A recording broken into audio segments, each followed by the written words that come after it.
Sometimes one storyline just isn't enough. Welcome to the depths.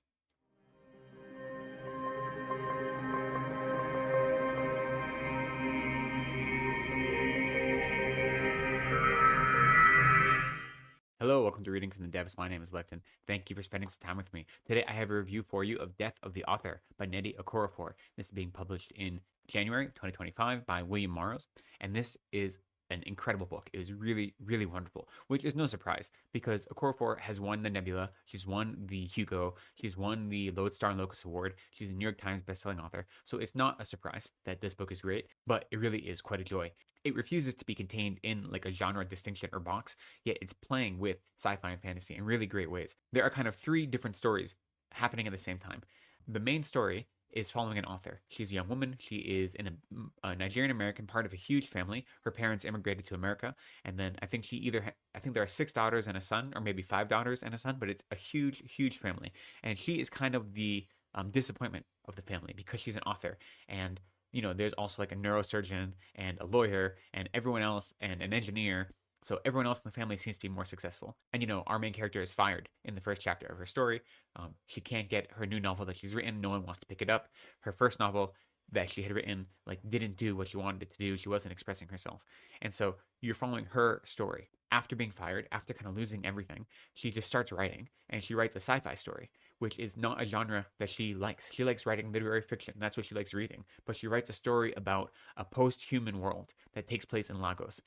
Which is capital of Nigeria. And it's all about robots and sentient AI. Robots that originally were meant to be assistants to humans, and they're called Humes, and they're more or less like shaped like humans. And then there are nobodies, which are AIs, which are derisively called ghosts. They don't think being embodied is a useful part of the experience of being a living AI. So that's the world she created. And she falls into this story, and it becomes incredibly popular, and she becomes a millionaire almost overnight by selling this story. And then everything that comes off the back of that, of her fame, of her incredible sudden fame. And so the story is told, like I said, in 3 parts. So some of the chapters are following that main storyline. Some of the chapters are chapters of her sci-fi novel. So you actually see the novel as it's being written, and you're following the main characters in the novel. So that's a whole nother world, this post-human Lagos and this post-human world that is being developed and explored. And then some of the chapters are interviews with her family members by a journalist. And you don't know why. You know that something has happened or she has done something. And the story actually starts off with one of those interviews. And they're all kind of foreboding because they say, like, that's why she did what she did, or something to that extent, but you don't know what that is, right? So you're left knowing that something is going to happen near the end of the story.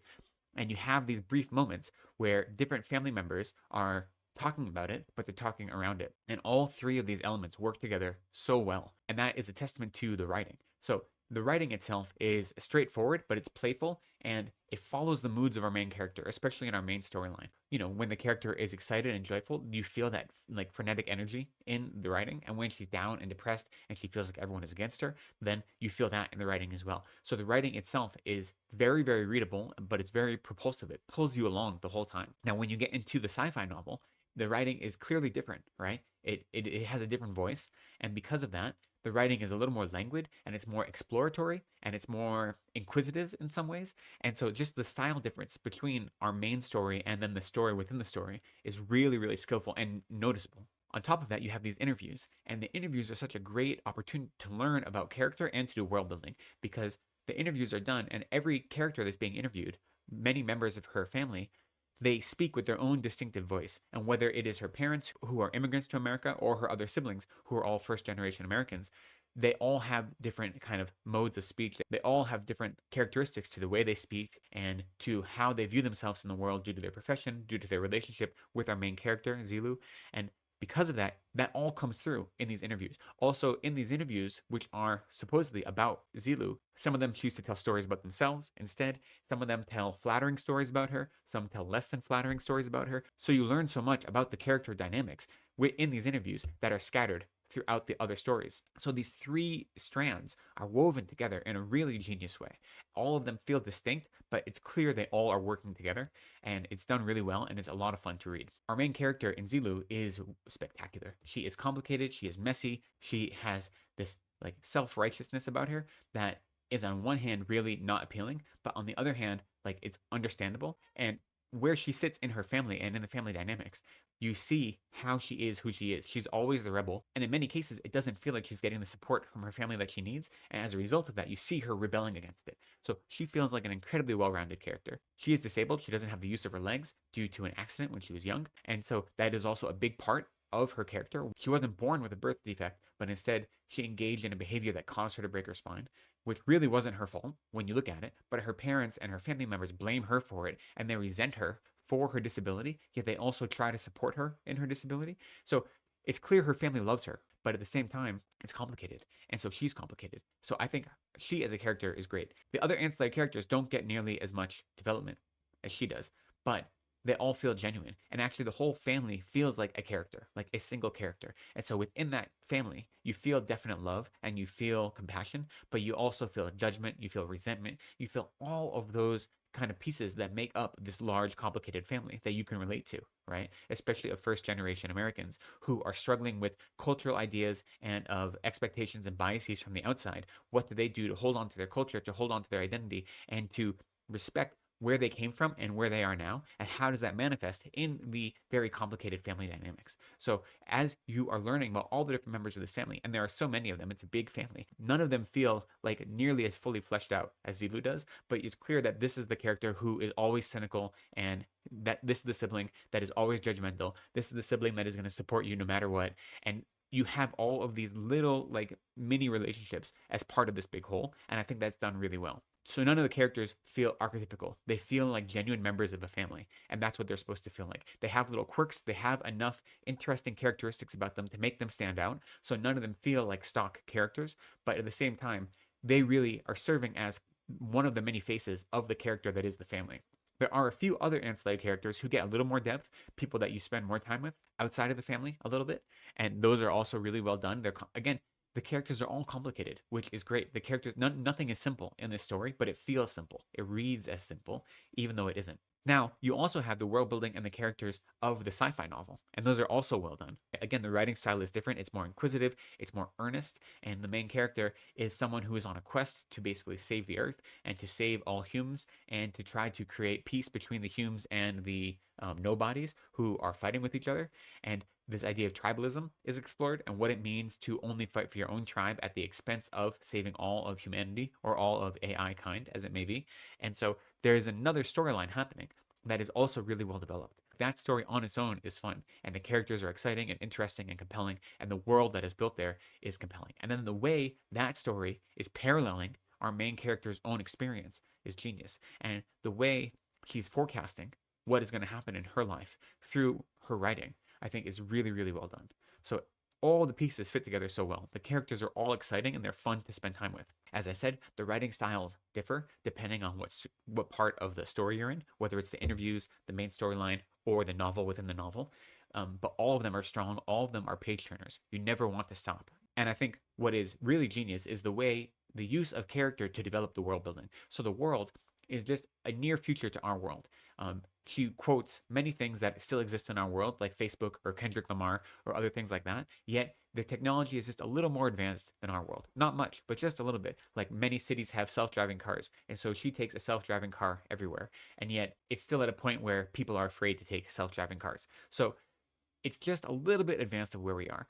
One of the things that I think is interesting is that she is disabled. She needs a wheelchair for most of the story, though there are these ideas of different technological assistants that can help people that aren't able to walk that she adopts. And whether people agree with that or not is another big part of the story. And throughout the story, you see these little microaggressions where like she doesn't fit in because she needs extra accommodation. But for the most part, she fits in and her disability is much more accommodated than I think it is in our current society. So there's a little bit of optimism there. Not much, but a little optimism of where society can go.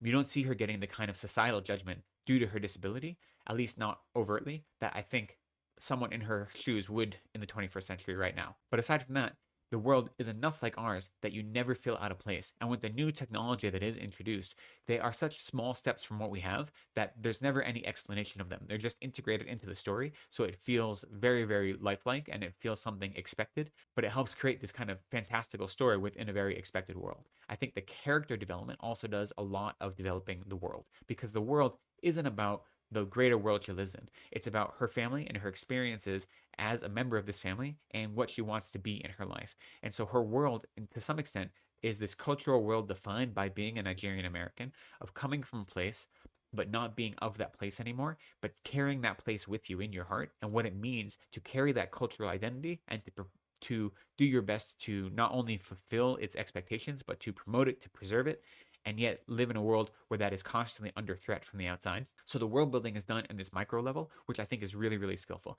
And the fact that her story takes place in a post-human Lagos, so you get to see a side of Nigeria and the colors and the shapes and the identity of Nigeria as expressed in a sci-fi novel. And that then parallels her experiences as a member of the diaspora, I think is just really, really brilliant and well done. And the layers work really well together. As far as like big ideas go, on one hand, there aren't a lot of new ideas, quote unquote, right? There are discussions or explorations of disability, of cultural dynamics, of family dynamics, of societal expectation, of fame or popularity, of the danger of technological advancement, of tribalism, of what it means to care about yourself more than your neighbor. And all of these are wrapped up with ideas of learning who you are and how you fit in a world that isn't necessarily made for you. How do you become comfortable in your own skin, especially when your skin defines who you are and your body defines who you are in ways that are in opposition to a lot of the world around you. So how do you find that comfort? So that is the journey our character is going on. So none of those ideas are particularly new, right? Like there are many stories that are exploring some of these, but the way that Okorafor does it by blending these three different narratives and weaving them together, it's so deft, it's so skillful that these ideas feel new. They feel invigorated because of the skill of how they are explored. None of the ideas, like I said, are particularly groundbreaking, but the way they're explored and the way they're combined does feel really exciting.